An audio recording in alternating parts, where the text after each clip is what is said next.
dit tot elkeen van ons as individue sal spreek. Here, mag U alleen verheerlik word en mag U wil geskied. In Jesus se naam alleen. Amen. Vriende, ek wil die daar's 'n paar teksgedeeltes wat gaan oor hierdie opdrag van die Here dat ons hom moet lief hê met hart en siel en verstand. Maar ek wil na Deuteronomium kyk vanaand en dan na die Markus teks kyk. Nou Deuteronomium gaan natuurlik ver terug. Hierdie gebed is die gebed waarmee Jode, alle Israeliete van kleins af hulle dag begin het.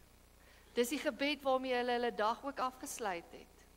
Dit staan bekend as die Shema, want dit is die woordjie wat beteken hoor, en dit is daar waar hy begin, luister Israel, dit is waarmee die gebed begin, luister Israel, hoor, hierdie is die waarheid.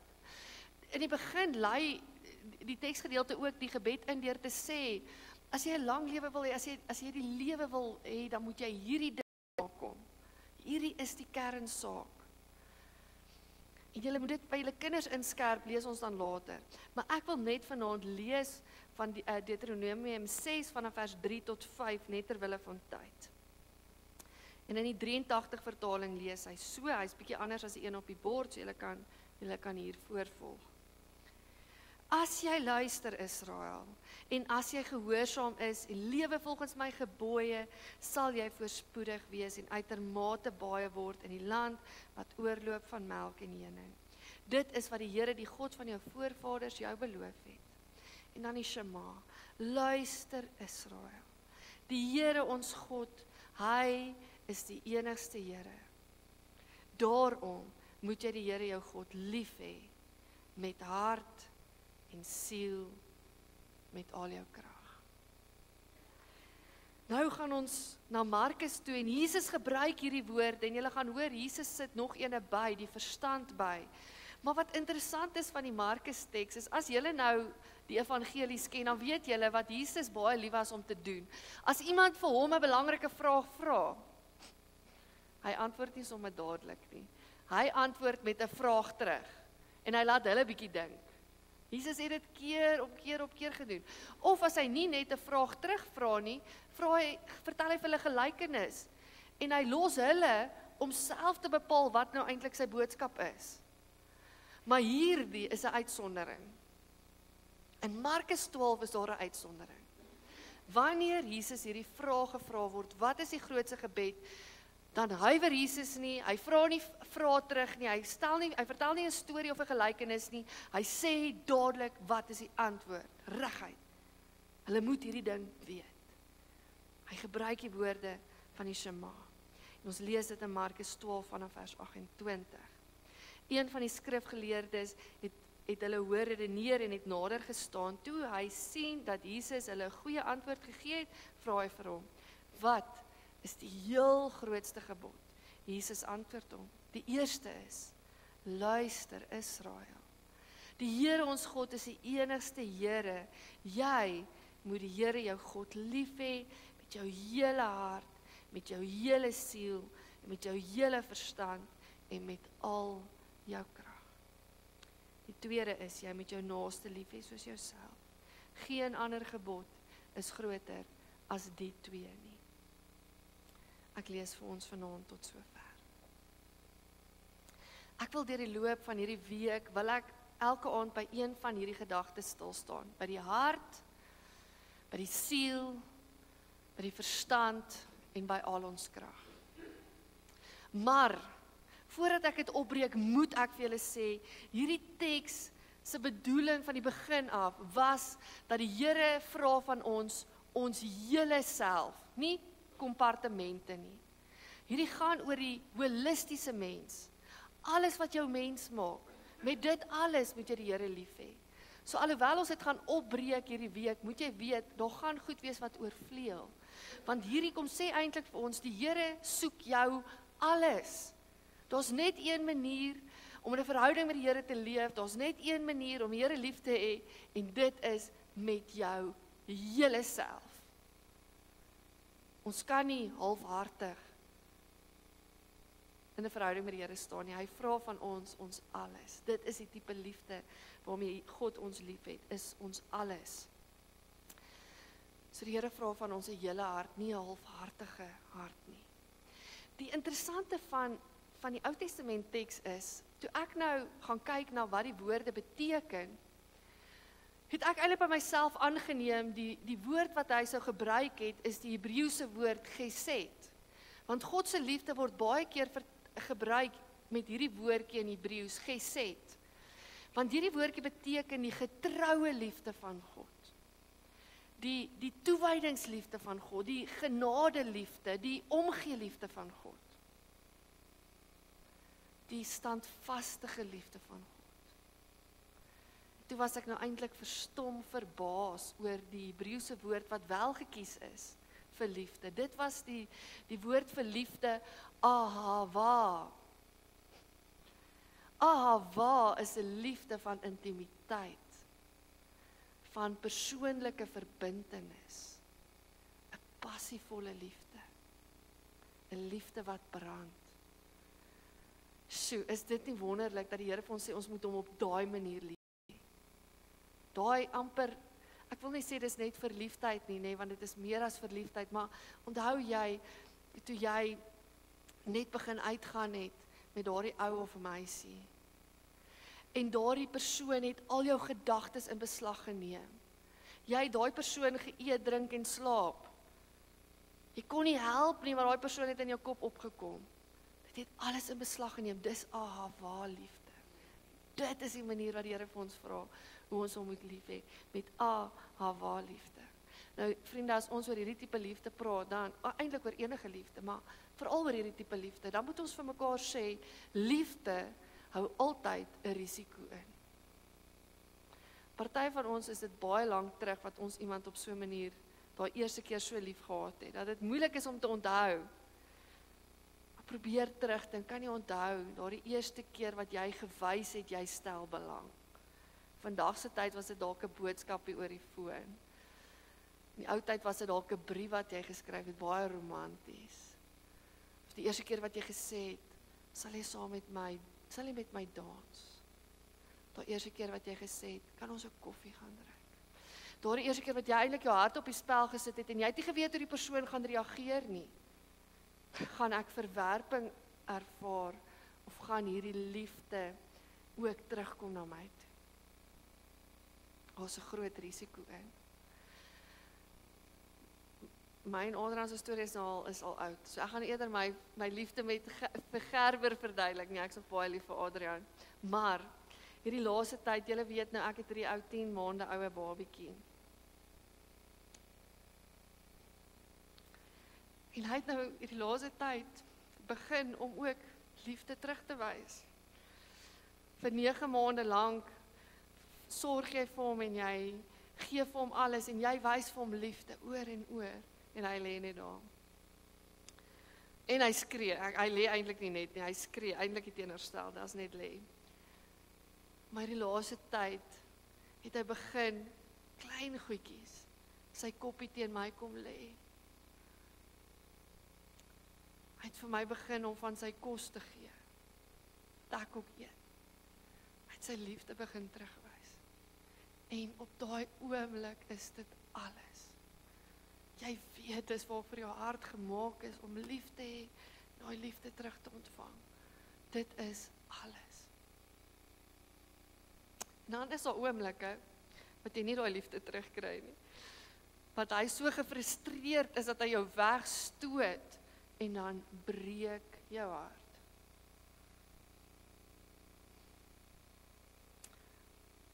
Of daardie oomblik, wanneer jy nie dit reg kry om hom rustig te maak nie, en jy kry die gevoel hy wil net wegkom van jou af. Ek het 'n video gesien, nou onlangs wat ek ook begin huil het, wat hulle sê, veral as jy 'n seentjie mamma is, dan maak jy jou kind groot om eendag 'n ander vrou te kies, en hy moet eendag uit die huis uit gaan, dan het jy jou werk goed gedoen. Maar dit het my net so emosioneel gemaak op 'n oomblik dat ek hierdie klein seentjie groot maak om eendag weg te gaan van my af, om my te los. Ek dink ons ervaar ietsie van hierdie liefde wat ons partykeer ook verwerping beleef. En dis die risiko wat ons loop wanneer ons so totaal en al lief het. As ons net so klein bietjie lief het, net so met 'n pinkie, dan kry ons ook nie so seer nie. As ek, Andrew, jy's nou jonk, as jy nou nog nie so erg is oor 'n meisie nie, maar sy stel nou in jou belang en jy dink, ag kom ek gee maar haar kans, ons gaan drink 'n koffie. As dit nie uitwerk nie, maak dit nie so seer nie, is ek reg? Die antwoord is ja, mooi Andrew, okay. Maar, as jy al so gek mal verlief op hierdie meisie of ou geraak het, en dan is die antwoord nee, dan breek dit. Want aan lief hê is daar 'n risiko. Een ding wat ons nie altyd besef nie, is dat God self ook hierdie risiko loop. Op die manier wat hy vir my en jou lief het. Want hy kom sit alles op die spel. Hy kom gee sy alles vir jou. En nee, nie net op 'n generiese manier van, ag, Jesus is lief vir almal van ons nie. Nee, dit is nie hoe die liefde van God werk nie. Hy is lief vir jou as individu. Hy ken jou op jou naam, hy ken jou foute, hy ken jou talente, hy weet hoe jou brein werk, hy ken jou, dat jou neus 'n bietjie krom is, dat jou een oor bakker is as die ander een. Hy weet alles van jou en hy is mal oor jou. Hy is so beïndruk met die werk wat hy gedoen het in jou. En hy het dit net met jou so gedoen. So hy is opgewonde oor jou en hy glimlag oor jou. Maar ek en jy moet weet, hierdie tipe liefde wat God uitstraal, met elke liewe persoon vir wie hy dit gee, is daar 'n risiko aan van verwerping. En God beleef daardie verwerping. Ons het dit in die Hosea teks gehoor, die Here kry seer wanneer mense hom verwerp. Maar hy is bereid om die eerste tree te gee na ons, toe eers die risiko te loop om ons so lief te hê, met sy hele hart. En dan nooi daardie liefde ons uit, daardie tipe liefde nooi ons uit, om hom ook op dieselfde manier terug te hê. Ongelukkig wat baie van ons doen, wat al so lank 'n pad saam met die Here stap, wat in Christendskap groot geword het, is dat ons liefde oppervlakkig gehou, enkel diep. Ons het nooit toegelaat dat daai liefde ons hele lewe deurdring nie. Dat daai liefde diep in ons harte ingegrawe het nie. Dat God ons alles besit nie. Want dit is veiliger. Dit is veiliger om ons liefde oppervlakkig te hou. Dit is veiliger om net iemand 'n kans te gee vir 'n koffie, al voel hy nie regtig dit nie. Maar om diep lief te hê, dit het 'n risiko. Maar ek en jy mis uit as ons liefde vir God so oppervlakkig hou. Ek wil 'n voorbeeld gebruik. En dit is ons sendeling Pieter Muurke het eintlik hierdie voorbeeld gebruik wat ek nou by hom leen. My die vraag gevra, ken jy Julia Roberts? Nou ek het nou gedink Julia Roberts sal groot ouer mense en jonger mense ken. Luke, weet julle wie is Julia Roberts? O, jene, ek moes iemand anders gekies het. Sy is 'n pragtige rooikop vrou. Okay. Nou, baie van ons sal sê, ja, ek ken vir Julia Roberts. Ek weet van haar, die jonges dalk nou nie. Maar, okay, ken vir Julia Roberts. Maar het jy al saam met haar gaan koffie drink? Is sy iemand wat al saam met haar gaan koffie drink het? O, okay, nee, ek tog net dalk is ons hier so baie bevoorreg. Weet julle wat is haar gunsteling kleur? Ek dink haar man se gunsteling kleur is rooi. Ek weet nie van hare nie. Weet julle hoe voel dit om haar druk te gee? Weet julle hoe voel dit om haar hand vas te hou? Weet julle wat is haar diepste hartsbegeertes, wat is haar grootste drome? Nee. Ons weet dit nie. Ons ken haar nie regtig nie. Maar dit voel vir my asof ons tevrede is om die Here so van ver af te ken, soos dat ons vir Julia Roberts van ver af ken. Ons weet van haar, ons weet hoe sy lyk, ons weet wat sy flieks inspeel, ons weet so 'n paar goed van haar, maar ons ken haar nie persoonlik nie. Dit voel vir my of ons partykeer tevrede is met daardie tipe verhouding met die Here, om hom van ver af te ken. Ek weet 'n paar goed van hom, maar wat 'n klomp mense sê. Maar ek is eintlik tevrede met wat ek van hom af weet. So is dit eintlik nie nodig vir my om elke dag my Bybel te lees nie, want ek het nou al die goed gehoor, ek weet nou al. Van ver af, ek ken hom nou, ek weet nou genoeg. Weet jy nog daai, waar liefde vir God, wat jy net so veel meer van hom wil weet, dat jy nog so nuuskierig is. Jy wil nog alles van hom verstaan en hoor, en jy wil sy hart leer ken. Jy is nog nooit tevrede met dit wat jy weet, daar's altyd nog wat jy wil uitvind. Het jy daardie waar liefde vir God, of het jy dit nog oppervlakkig gehou? Hierdie storie bring my eintlik by die hart uit vanaand, en dis waarop ons fokus, die hart. Waarvan praat die Hebreëse teks en die Griekse teks as hulle van die hart praat? Hulle praat tog nie van die letterlike orgaan nie, ons weet dit. Vir ons vandag beteken die hart uitsluitlik emosie, of miskien gut feeling, my hart sê dit vir my, of ek het 'n sagte hart, het sagte emosies. In die Hebreëus en in die Grieks het hart te doen met die hele innerlike wêreld van 'n mens. Dis nie net die emosie nie, dis die emosie ook. Dit gaan oor die emosie, maar dit gaan oor jou strewens in jou binnekant, dit gaan oor die dryf agter jou besluite, dit gaan oor jou gut feeling, dit gaan oor jou gedagtes, dit gaan oor jou persoonlikheid, dit gaan oor jou totale innerlike wêreld. Die voorbeeld wat ek aan gedink het is, dat dit is soos die wegspringblokke van jouself, die wegspringblokke van die optrede in jou lewe, van die besluite wat jy neem, die goed wat jy doen. Die hart is die wegspringblokke, dit wat agter daardie dade lê, daardie goed wat hier begin, dit is die hart. Nou die interessante ding is, as ons net vir 'n oomblik by die emosie stil staan, is dat in ons moderne wêreld, en ons het nog steeds die tekens van die moderne wêreld, in ons gedagtes, in die manier hoe ons groot word, al daardie dinge, het ons hierdie ding begin glo dat emosies sleg is. As jy 'n goeie leier soek, kry iemand wat net nie emosioneel is nie. Moet net nie emosionele besluite neem nie, want dit is taboe. Ons leer ook van so kleins af. Ek onthou, ek is maar emosioneel, en ek is 'n klein dogtertjie gewees op 'n stadium, en dan was daar goed wat vir my baie moeilik was, en dan huil ek my hartjie uit, en dan sê my pa so kwaai vir my. Ek spaar lief vir my pa, maar hy het nie van hierdie huil gehou nie. En dan sê hy vir my, hoekom huil jy? En dan, hy sê dit op so 'n manier, dat ek so groot skrik, het, en sê ek niks nie, papa. Dan sê dit lyk nie vir my soos niks nie.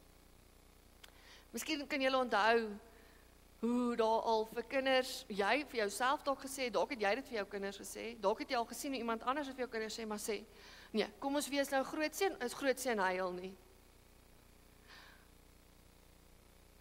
Men don't cry.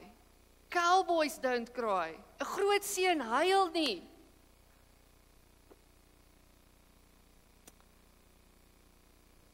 Dan was Jesus self nie 'n groot seun. Dan was Jesus self nie 'n man nie. Want ons lees in die Bybel dat Jesus bewoog geraak het. Ons lees dat hy gehuil het. Jesus het kwaad geword. Jesus het hartseer geraak, sy binnekant is beweeg van omgee vir mense, waar ons lees, hy het hulle innig jammer gekry. Ons lees, Jesus het opgewonde geraak. Jesus het emosies gehad.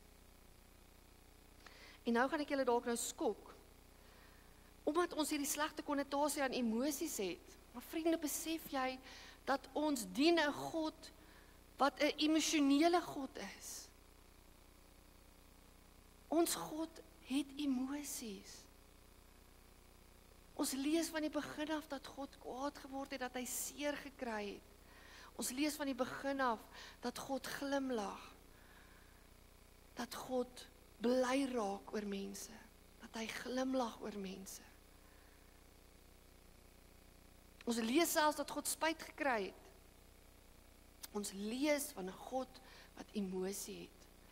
Maar oor een of ander rede het ons begin glo, emosies is sleg. Nee vir emosies. Maar ons is in God se beeld gemaak, familie. En hy het ons emosioneel gemaak. Selfs julle wat dink julle is nie emosioneel nie, en ek weet daar sekere persoonlikhede wat meer soos 'n doodslyn lyk. Maar selfs jy is gevul met emosies. Nuwe wetenskap, daar's 'n neurowetenskaplike, Descartes het in 1637 het hy gesê, ek dink, daarom is ek. En hy het 'n hele ding geskrywe oor ons denke wat heel bo aan staan. Dit is wat ons mens maak, dit is hoekom ons wonderlik is omdat ons kan dink. En dit gebeur eerste, ons dink eerste voor enigiets anders. Nuwe neurowetenskaplike sê, dit is nie waar nie. Ons voel voordat ons dink, hulle het dit letterlik met breinskanderings bepaal. Die amygdala is waar die gevoelens, emosies sit. En dit is wat eerste aangaan. Dit is waar daar eerste beweging in die brein is by die emosies. Jy voel voordat jy dink, maak nie saak wat jou persoonlikheid is nie. Jy is 'n emosionele wese. Maar omdat ons groot geword het met emosies wat sleg is dit asof ons dink ons moet ons emosies eenkant toe skuif.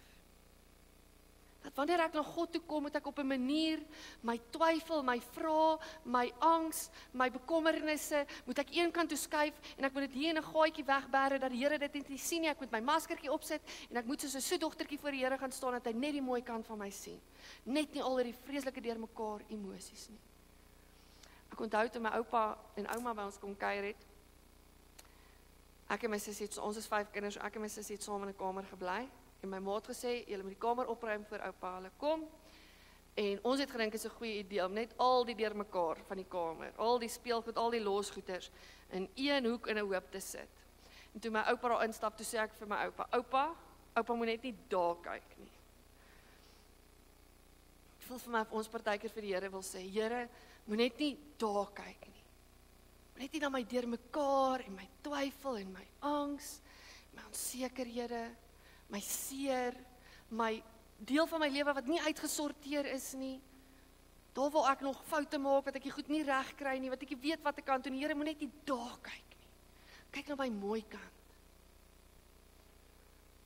Wanneer ons gevra word om die Here met ons hele hart lief te hê, dan vra die Here van ons om hom ook met daai gemors en deurmekaar kant lief te hê. Dat ons met dit ook nader sal tree en sê, Here, hier is ek. Hier is my totale menswees. Dis wat die psalmdigters gedoen het. Hulle het vir die Here gesê, Here, hoekom het U dit laat gebeur? Here, ek is kwaad, hoekom is hierdie die geval? Here, my hart breek. Here, ek is alleen. Here, ek wonder oor hierdie en hierdie ding. Hulle het eerlik na die Here toe gekom. En wanneer ek en jy praat oor dat ons God met ons hele hart moet lief hê, dan vra God van ons om nie maskers op te sit nie. Maar om met 'n eerlike geloof na hom toe te kom, met jou hele hart na die Here toe te kom en weet dat hy dit gaan verwelkom. Dit is hoe die Here verhouding bou, is met die hele hart. Nie met een deeltjie nie, maar met alles. Dit is die manier waarop hy wil lief hê. So vriende, natuurlik gaan dit nie net oor die emosies nie, dit gaan oor ons gedagtes, dit gaan oor ons beweegredes en daarom as ons vir mekaar sê, ek wil die Here lief hê met my hele hart, dan moet ek en jy begin om die reis na binne aan te pak. Onsself regtig af te vra, wat gaan hier binne my aan? Hoekom doen ek wat ek doen? Hoekom is hierdie ding vir my moeilik? Hoekom is hierdie ding vir my so belangrik? Hoekom dryf hierdie al my besluite? Ons moet die reis na binne toe aanpak. Ons is so bang vir wat ons gaan sien.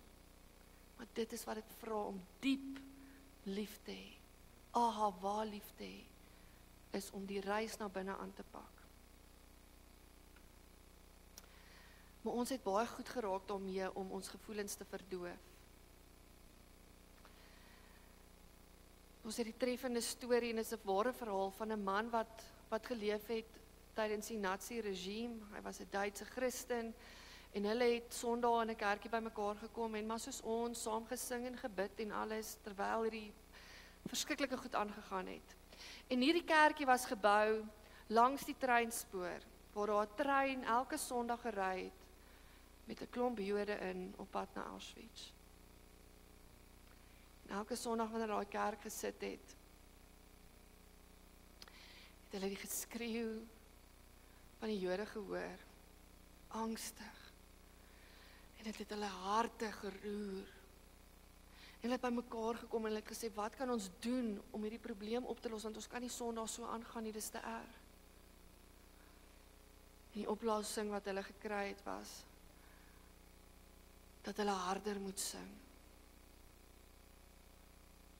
Dat hulle harder musiek moet maak, sodat hulle nie hierdie verskriklike geluide van buite hoor nie. Hoeveel keer in ons lewe verdoof ons nie ons gevoelens nie, omdat dit die makliker opsie is.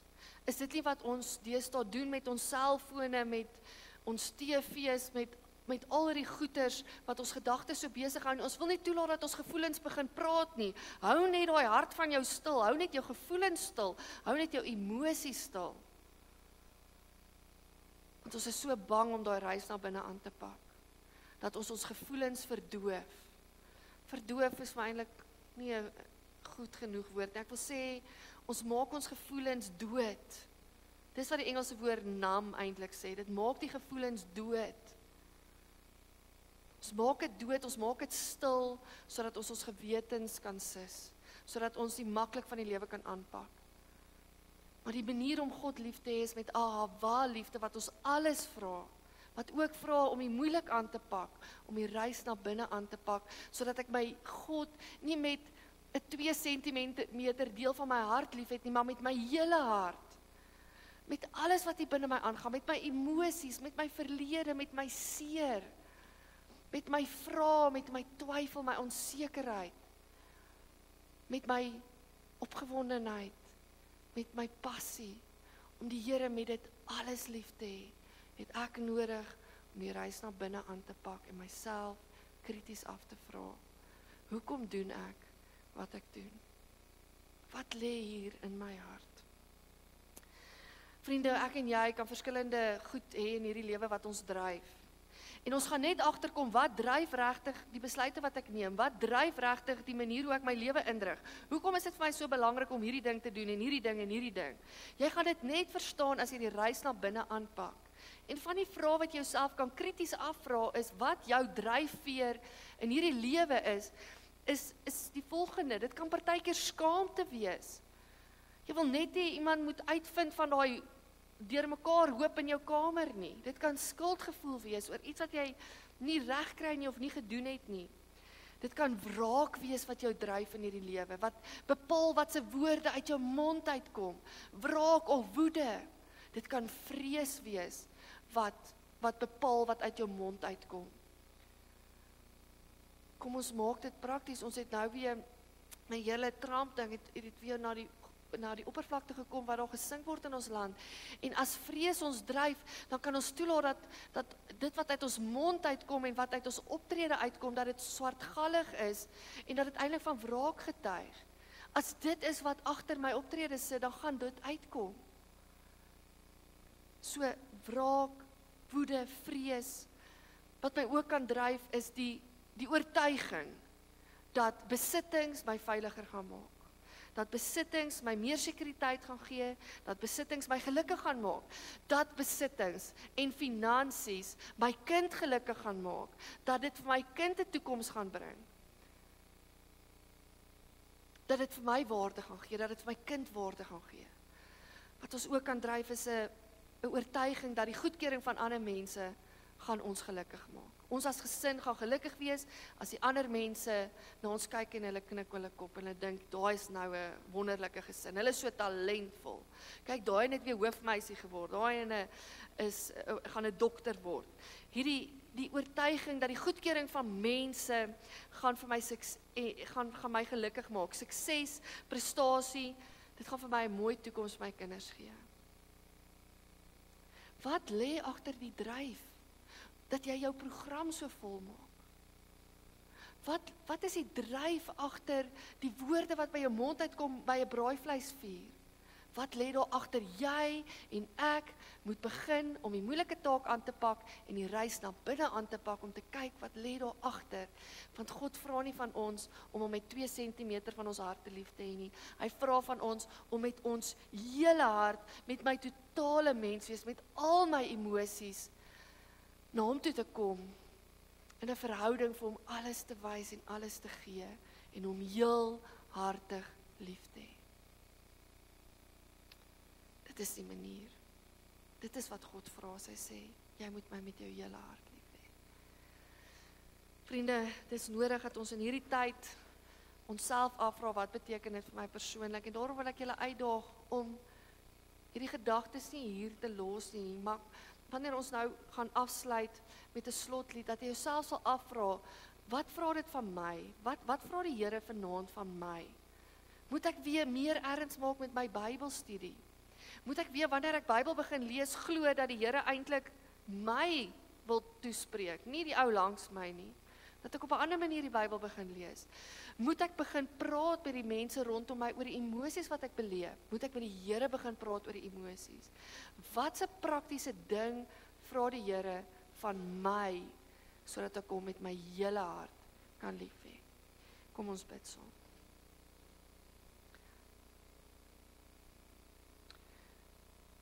Here God almagtig, dankie dat dit wat U van ons vra U nie en sit self ver weg van ons af nie, Here, maar dat U altyd eerste kom en dat U eerste kom met U hele hart. Dat U hele hart vir ons op die tafel kom sit, Here, U hele hart op die altaar kom sit. U hele self vir ons kom gee. Dat U kom sê, my kind, die manier wat ek jou liefhet is met alles in my. Ek hou niks terug nie.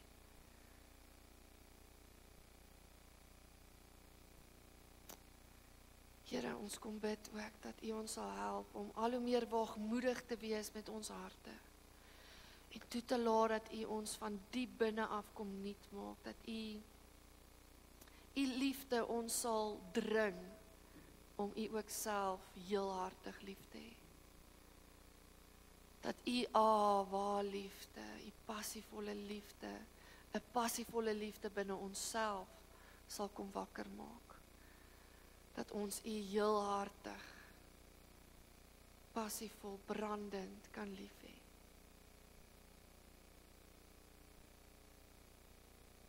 Dankie Heilige Gees dat U verder met ons gaan besig wees oor hierdie saak. Bid dit in Jesus se naam alleen. Amen. Vriende, net 'n herinnering, daar word die kollekte opgeneem nie, maar buite by die deure gaan daar kollekte wel wees. En dan word almal uitgenooi om saam met ons te kom kuier. Julle, ek was daar in die saal, ek weet nog nie hoe dit proe nie, maar dit ruik verruklik. Julle wil dit nie mis nie, so ek nooi julle asseblief om saam te kom kuier. Ons saal, vir die wat nog hier was nie, se deur sit so bietjie op 'n snaakse plek, die voordeur is daar naby aan die kant. So, gaan sit net, stap hy daar so bietjie meer links, en dan gaan jy die voordeur daar sien, en dan gaan ons heerlik saam eet. Ja, dit sal lekker wees as ons sommer van al 3 gemeentes daar sien. En dan wil ek net ook weer noem van die glasbekers. As daar van julle is wat glasbekers gevat het en sopbestanddele gaan insit, bring dit asseblief sommer kerkkantoor toe of op 'n aand soos hierdie op 'n punt. Julle dit op daai tafel daar by die voorportaal ook neersit. Vriende, ons hoop julle het 'n baie geseënde aand. Kom ons sluit af met hierdie pragtige lied. Met my hart, met my siel, met alles wil ek kom, Here. Kom ons staan.